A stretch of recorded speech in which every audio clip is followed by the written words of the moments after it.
La paz esté con ustedes. Amigos, nuestras lecturas de este fin de semana tienen una importancia extraordinaria. Tienen que ver con, para darle el nombre técnico, la antropología cristiana, que es lo mismo que decir quiénes somos en la presencia de Dios y la visión cristiana del matrimonio. Estos dos temas tienen una trascendencia enorme en nuestra cultura actual, así que este breve pasaje del Antiguo Testamento, del libro del Génesis, y nuestro breve pasaje del Evangelio merecen nuestra esmerada atención. La línea con la que comienza nuestra lectura es muy conocida. Dijo el Señor Dios, no es bueno que el hombre esté solo. Es una de las afirmaciones más básicas de la antropología bíblica. No es bueno, Dios ha creado a Adán, no es bueno que el hombre esté solo. El hecho de pertenecer a una sociedad, a una comunidad, el pertenecer juntos es una intuición fundamental de la antropología bíblica. Y esta es la razón por la que es interesante. Porque las visiones filosóficas modernas están basadas realmente sobre el supuesto contrario, de que esto concierne en primer y fundamental lugar a los individuos.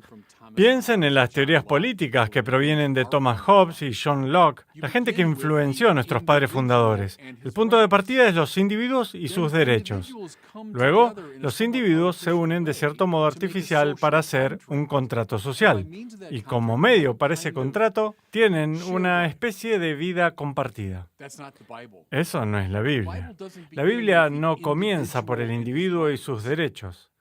La Biblia comienza por la comunidad. No es bueno que el hombre esté solo. También me resulta interesante que exista una correspondencia entre la Biblia y la filosofía antigua. Así es que Hobbes y Locke plasmaron la visión moderna, pero si regresamos a alguien como Aristóteles, él definió al ser humano como el zoon politikon, el animal político. ¿Saben lo que significa? Significa el animal que vive en una polis, en una ciudad. Es decir, vive con otros. El estar juntos es básico en su modo de existir. Incluso la definición famosa de Aristóteles del ser humano como el zoon logikon. Nosotros decimos animal racional, pero logikon, logos, quiere decir lengua, quiere decir discurso. Significa el animal que habla, y hablar significa hacerlo el uno con el otro. Hablar significa conversación. Así es que en la visión clásica, tanto bíblica como filosófica, algo como la comunidad es básico, no la individualidad. El cardenal Francis George de Chicago solía decir, afirmando el mismo planteo, la doctrina social de la Iglesia no comienza con el individuo, sino con la familia. Hay un mundo de diferencia allí.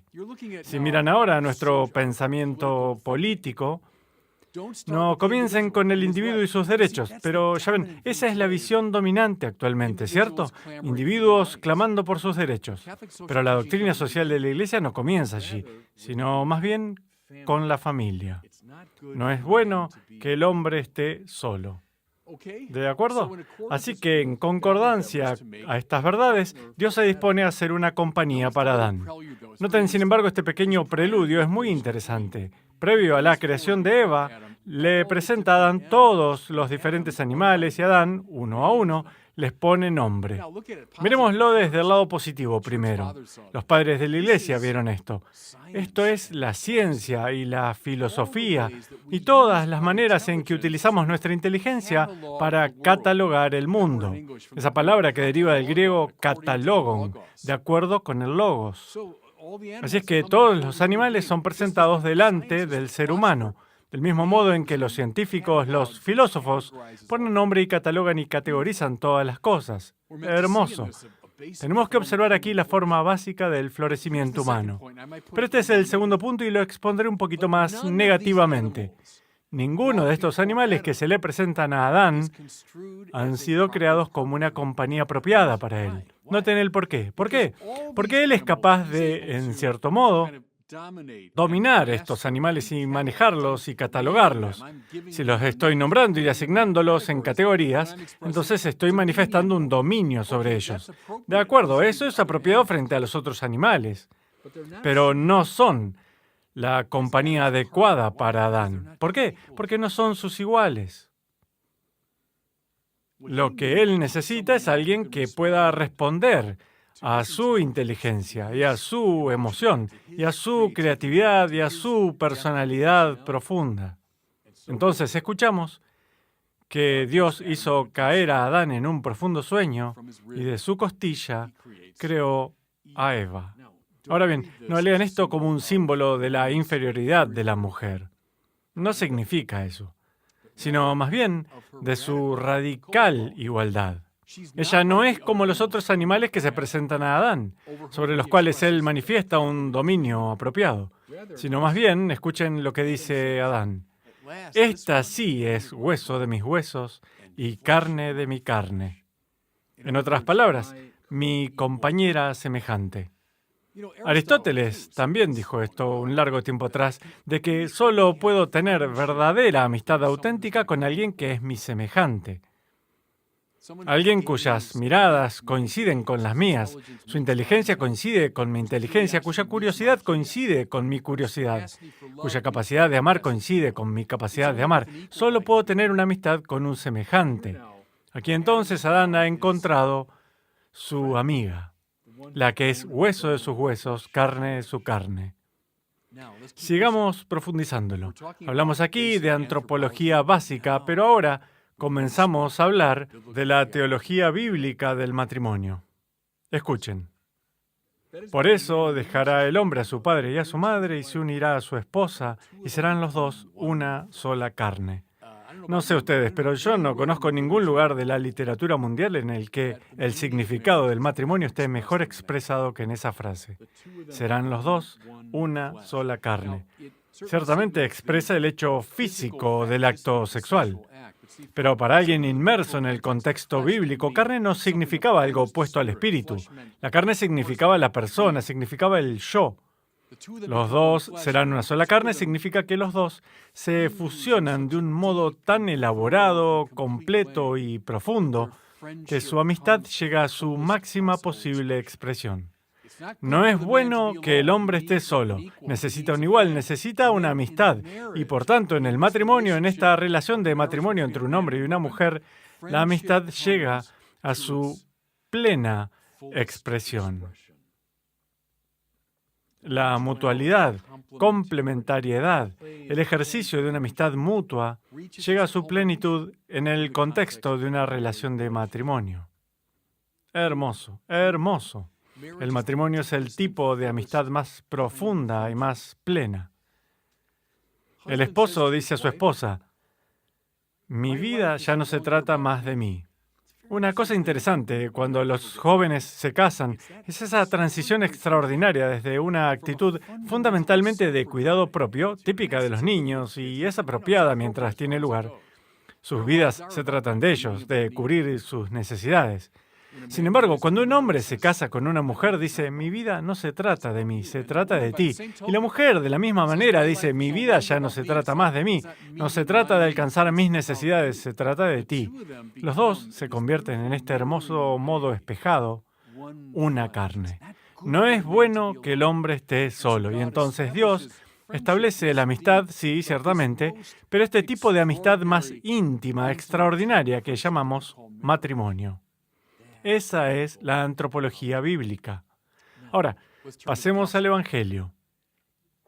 Es este mismo texto del Génesis el que cita Jesús cuando se lo interroga sobre el matrimonio y el divorcio. Sé que se habla mucho de estos textos en la actualidad. Le preguntan sobre la actitud de Dios respecto al matrimonio y al divorcio. Y podríamos esperar que suavizara la enseñanza o la relativizara. No, al contrario, la intensifica. Escuchen. Por eso, lo que Dios unió, que no lo separe el hombre. Intensifica la enseñanza sobre el matrimonio, intensifica la prohibición del divorcio e introduce, utilizaré de nuevo el vocabulario de Aristóteles, introduce el tercero trascendente. Lo que Dios unió, no lo separe el hombre. He hablado de esto a menudo anteriormente. ¿Qué es lo que convierte a una amistad en algo duradero que perdura por largo tiempo? No simplemente que los amigos se amen el uno al otro. Eso es esencial, por supuesto. Si simplemente los dos amigos se aman mutuamente, eso puede derivar en una especie de egoísmo compartido.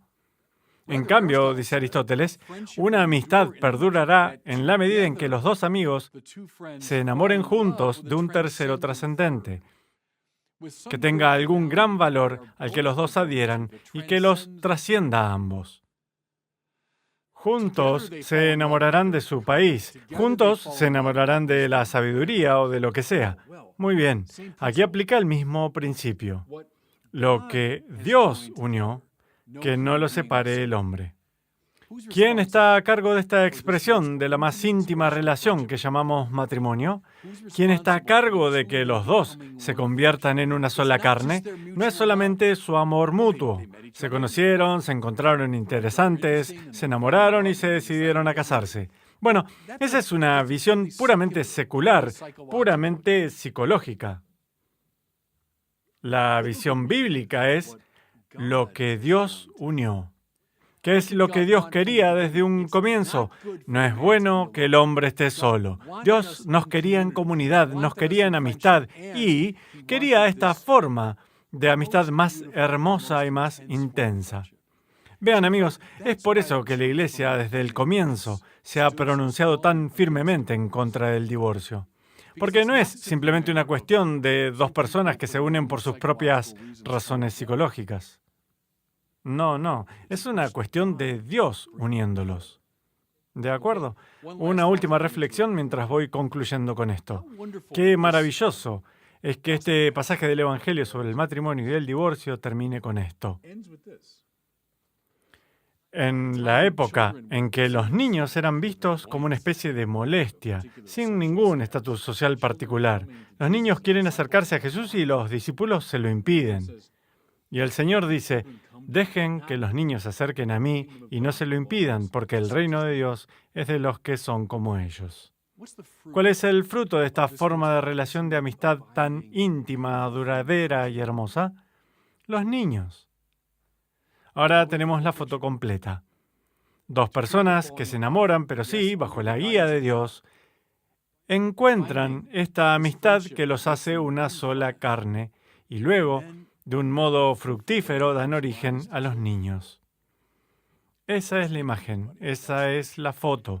Pienso que en un tiempo en el que esta concepción del matrimonio está siendo atacada, es muy importante para nosotros releer especialmente estos textos del segundo capítulo del Génesis, para ver qué es lo que Dios tiene planeado respecto a la más hermosa forma de amistad. Y Dios los bendiga. Muchas gracias por mirar este video. Si les gustó, los animo a compartirlo y a suscribirse a mi canal de YouTube.